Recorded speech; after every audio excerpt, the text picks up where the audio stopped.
तो यार कैसे हो सब लोग। आज हम बात करने वाले हैं इजराइल और पैलेस्टीन की वॉर के बारे में। जैसा कि आपको मालूम होगा कि इस टाइम में पैलेस्टीन और इजराइल के बीच में काफी बड़ी एक वॉर चल रही है। दोनों के बीच में काफी ज्यादा टेंशन चल रही है। आखिर इन दोनों के बीच में इतनी बड़ी लड़ाई का आखिर कारण क्या है, क्यों ये दोनों देश एक दूसरे के पीछे लड़ रहे हैं और इसमें टेररिस्ट ऑर्गेनाइजेशन का क्या हाथ है, और सबसे बड़ी बात इंडिया किस देश का इसमें समर्थन कर रही है और आखिर इंडिया को इससे क्या सीखना चाहिए। तो चलो शुरुआत से बात करते हैं। अगर हिस्ट्री में जाके बात करें तो सबसे पहली बात, अगर इनका मैप ही देखें तो ये है इजराइल, इन्हीं के बीच में बना हुआ है पैलेस्टीन, और एक अलग से एक स्ट्रिप है जिसको हम लोग कहते हैं गाजा स्ट्रिप, ये भी पैलेस्टीन का हिस्सा है। अब इसकी यहीं पे इजराइल और पैलेस्टीन के बीच में एक स्टार जैसा आपको दिख रहा होगा जो कि है जेरूसलम। अब जेरूसलम दोनों, अब जो जेरूसलम है वो ज्यूइश, इस्लामिक कम्युनिटी और क्रिश्चियनिटी कम्युनिटी के लिए बहुत ज्यादा महत्वपूर्ण है। अब कहा यह जाता है जो ज्यूइश के जो एक एम्परर थे उन्होंने यहाँ पे टेम्पल बनवाया था जो ज्यूइश का पहला टेम्पल था। अब इतना ही नहीं, इस्लामिक कम्युनिटी और खासकर कुरान में भी इसका कुछ वर्णन मिलता है। यहाँ पे एक मॉस्क है, यहाँ पे कहा यह जाता है कि जो मोहम्मद पैगंबर थे यहाँ पे पैर रखकर जन्नत की तरफ चले गए थे, जिसकी वजह से यहाँ पे मॉस्क बनाया जाता है जिसका नाम है अल अक्सा मॉस्क। इतना नहीं, जिस पत्थर पे पैर रखने के बाद मोहम्मद पैगंबर जन्नत में चले गए थे उस पत्थर के ऊपर एक डोम बनाया जाता है जिसका नाम है the Dome of the Rock. इसी के पीछे पैलेस्टीन और इजराइल के बीच में काफी ज्यादा लड़ाई चलती रहती है। मेन इसका रिलीजन ही वे है जिसके बीच में इनमें लड़ाई चल रही है, क्योंकि इजराइल में प्योर तरीके से कहें तो ज्यूइश रहते हैं और पैलेस्टीन में इस्लामिक कम्युनिटी का काफी ज्यादा इन्फ्लुएंस है। और इतना ही नहीं, अकेली चीन ही नहीं है,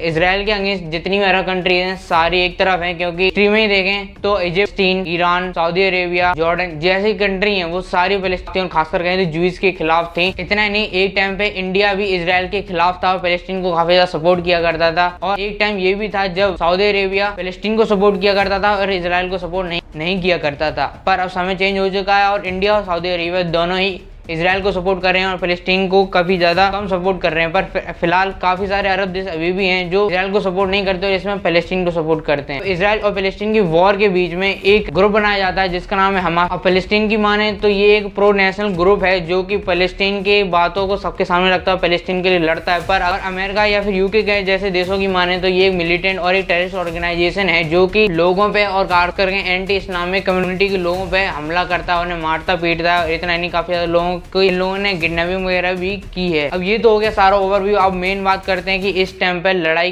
कैसे शुरू हुई। तो देखिए, कुछ ही दिन पहले इजराइल में एक फेस्टिवल मनाया जा रहा था जो कि एक डांस फेस्टिवल था। अब उसी चीज को लोग यहाँ पे सेलिब्रेट कर रहे थे। एकदम से वहाँ पे दिखाई देता है कि इजराइल में काफी ज्यादा रॉकेट छोड़े जा रहे हैं, बम फट रहे हैं और इतना ही नहीं, कुछ लोग पैराशूट से वहाँ पे उतर रहे हैं। अब जिस मेन जगह पे ये काफी ज्यादा सेलिब्रेट हो रहा था वहीं पे एकदम से इतने सारे लोग आ जाते हैं और उनके पीछे पड़ जाते हैं। वहाँ पे करीब करीब 200 से 250 लोग मारे जाते हैं। इतना ही नहीं, काफी ज्यादा जो लोग थे वो लोगों के घर में घुस के लोगों को मार रहे थे। काफी ज्यादा बच्चों को मारा गया, काफी सारे लेडीज को वहाँ पे मारा गया। इतने नहीं, कई सारी ऐसी वीडियोस भी देखी गई यहाँ पे ऐसे बच्चों की गर्दन को चाकू से काटा जा रहा है। कई सारे लेडीज हैं जो उनकी डेड बॉडी को बिना कपड़ों के उनसे परेड कराई जा रही है। काफी ज्यादा बुरा हाल था। इसकी वजह से काफी ज्यादा लोग इसके ऊपर अपनी निंदा जता रहे थे। पैलेस्टीन और हमास को बहुत बुरा वाला कह रहे थे। इतना ही नहीं, इंडिया भी इजराइल का सपोर्ट करने लगा था, कह रहा था कि हम इस ऐसी घड़ी में इजराइल का सपोर्ट कर रहे हैं, क्योंकि पैलेस्टीन इजराइल की काफी ज्यादा बुरी हालत कर रहा था। और इसमें मैं कहना चाहूंगा कि इजराइल में फिलहाल इस पॉइंट पे कोई ज्यादा गलती नहीं थी, क्योंकि इजराइल अपनी तरफ से कोई वॉर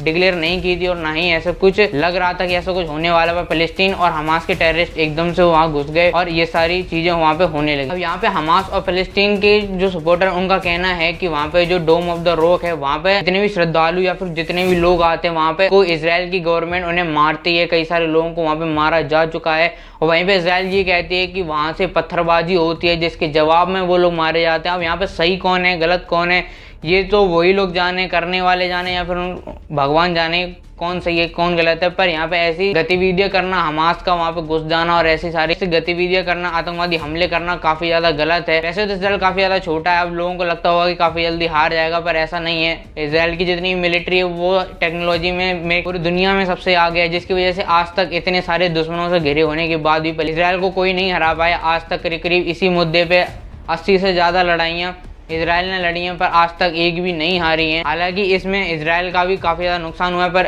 स्टिल अभी तक कोई नहीं हारी है। अब ये सारी हो गई वॉर की बातें। अब इसी के बीच में इजराइल ने भी अपना जवाब दे दिया है। पर अब यहाँ पे बात करते हैं कि यहाँ पे भारतीय लोगों का क्या सोचना है। अब देखिए, हाल ही में कुछ हमारे देश में कुछ यूपी की एक वीडियो वायरल हुई जहाँ पे हमारे देश के कुछ पीसफुल कम्युनिटी के लोग परेड निकाल रहे हैं और हमास को, फ़लस्तीन को बहुत ज़्यादा सपोर्ट कर रहे हैं। इतना ही नहीं, कई सारे पाकिस्तान के जो लोग हैं वो कह रहे हैं कि अगर भारत ने कश्मीर पाकिस्तानियों को नहीं दिया तो एक दिन ऐसा आएगा हमास जैसी गतिविधियां हम भारत के साथ भी कर देंगे, ऐसा हमला हम भी कर देंगे। मजाक समझ रखा है क्या? अब देखिए, इन दोनों मुद्दों में गलत कौन है, सही कौन है, मैं नहीं जानता, पर मैं सिर्फ इतना जानता हूँ हमास का इस तरीके से इनके बीच में आ जाना और आतंकवादी हमले करना बहुत ज़्यादा गलत है। अब जेरूसलम में क्या हो रहा है क्या नहीं हो रहा है वो इजराइल और आप लोग जाने, आपको बैठ के बात करनी चाहिए थी। पर हमास को इजराइल के ऊपर इतनी तरीके से आतंकवादी हमला कर देना और इतना नहीं, वहाँ के बेकसूर लोगों को घर में घुस घुस के मारना बहुत ज़्यादा गलत है। ऐसा किसी को नहीं करना चाहिए था, ये काफ़ी ज़्यादा गलत है। अब इसी के ऊपर काफ़ी ज़्यादा जो लोग ज्ञानी हैं वो काफ़ी ज़्यादा ज्ञान दे रहे हैं।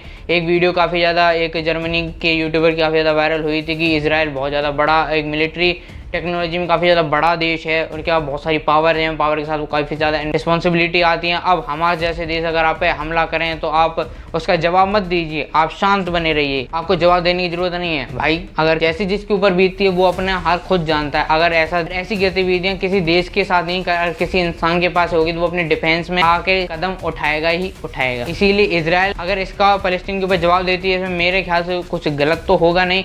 पर हम यहाँ पे बात कर लेते हैं इसमें इंडिया की क्या गतिविधि है। तो हमारे देश की कुछ पार्टी जैसे कांग्रेस वगैरह जो लेफ्टिस्ट पार्टी हैं वो इसमें हमास को काफ़ी ज़्यादा सपोर्ट कर रही हैं, कह रही हमास ने जो भी किया वो सही किया। और वैसे भी इन लोगों से ज़्यादा कुछ एक्सेप्ट कर भी नहीं सकते क्योंकि जो लोग पाकिस्तान के द्वारा किए गए आतंकवादी हमले में पाकिस्तानियों को ही अच्छा बता दें और भारतीय मुल्क के लोगों को और इंडियन आर्मी को गलत ठहराएं, उनसे कुछ ज़्यादा एक्सेप्ट कर भी नहीं सकते। अब इसी में इजराइल की काफ़ी ज़्यादा अच्छी चीज़ ये है कि वहाँ की अपोजिशन भी उनकी गवर्नमेंट को काफ़ी ज़्यादा सपोर्ट कर रही है। वरना हमारे यहाँ पे ऐसे लोग भी होते हैं कि कह देते हैं कि अब अरे हमास तो बहुत ज़्यादा अच्छी है, कोई दिक्कत नहीं, करने दो अटैक, पर गवर्नमेंट अच्छी नहीं होनी चाहिए। हमें किसी भी हालत में कुछ भी हो गवर्नमेंट का अपोजिशन तो जरूर करना है। और सिर्फ ये अपोजिशन गवर्नमेंट की हालत नहीं है हमारे देश में कई सारे पीसफुल कम्युनिटी के लोगों की यही हालत है। वो इस टाइम पे टेररिस्ट को बहुत ज़्यादा अच्छा मान रहे हैं, टेररिज्म को काफ़ी ज़्यादा अच्छा मान रहे हैं। इनकी मेंटलिटी इतनी ज़्यादा ख़राब हो चुकी है कि इस टाइम पर वो हमास और फ़लस्तीन को बहुत ज़्यादा सपोर्ट कर रहे हैं। और ये लोग ऐसा क्यों कर रहे हैं मुझे ये समझ में नहीं आ रहा। जहाँ से असल में इस्लाम निकला हुआ है, सऊदी अरेबिया खुद इसमें इसराइल का सपोर्ट कर रहा है। वहाँ पे हमारे देश के कुछ कन्वर्टेड मुस्लिम्स फ़लस्तीन के काफ़ी ज़्यादा सगे बन रहे हैं। इतना ही नहीं, हमारे देश के कुछ बहुत बड़े डिजिटल क्रिएटर अदनान 07 उनकी काफ़ी ज़्यादा वीडियो वायरल हो रही है जहाँ पे वो फ़लस्तीन को सपोर्ट कर रहे हैं। अब इनकी इसी की वजह से मेंटेलिटी दिखाई देती है क्योंकि देखो सोशल मीडिया पे किन टिकटॉकर किन जो वीडियो क्रिएटर काफ़ी ज़्यादा हैं, पर इन लोगों से नफरत इसीलिए हो जाती है क्योंकि ये लोग साले इस चीज़ों में बहुत ज़्यादा बोलते हैं, कहीं फ़लस्तीन को सपोर्ट करेंगे, NRC वगैरह CA और NRC के खिलाफ खड़े हो जाएंगे। मतलब सीधा इन्हें ये दिखाना है जो कुछ भी हमारी गवर्नमेंट या फिर कहीं रेस्पेक्टेड नरेंद्र मोदी जी PM करेंगे उसके खिलाफ जरूर होना है। क्योंकि नरेंद्र मोदी ने भी कहा था कि इस चीज़ में हम इसराइल के, पर वहीं पे हमारे देश के कुछ लोग आ गए, अदनान जैसे कांग्रेस के लोग जैसे लोग आ गए जो हमारे PM को अपोज करने लगे, जो कि काफ़ी महान वाली बात है ना, और इनसे ज़्यादा एक्सेप्ट कर भी नहीं सकते। और इतना ही नहीं, मैं अपने देश के लोगों से इतना ही कहना चाहता हूँ कि प्लीज़ इकट्ठे रहिए। खासकर हिंदुओं से यही कहना चाहूँगा कि यूनाइटेड रहिए, ऐसे लोगों की बातों में ना आइए। बाकी आपका इस वीडियो पे क्या कहना है मुझे कमेंट में जरूर बताना। अगर ये वीडियो अच्छी लगे तो इस वीडियो को लाइक और चैनल को सब्सक्राइब जरूर करना। इन्फॉर्मेटिव वीडियो तो नहीं थी, बस ओपिनियन बेस्ड वीडियो थी। बाकी आपको ये वीडियो अच्छी लगे तो लाइक करना, सब्सक्राइब कर देना। मिलते हैं ऐसी एक और वीडियो में, तब तक लीजिए।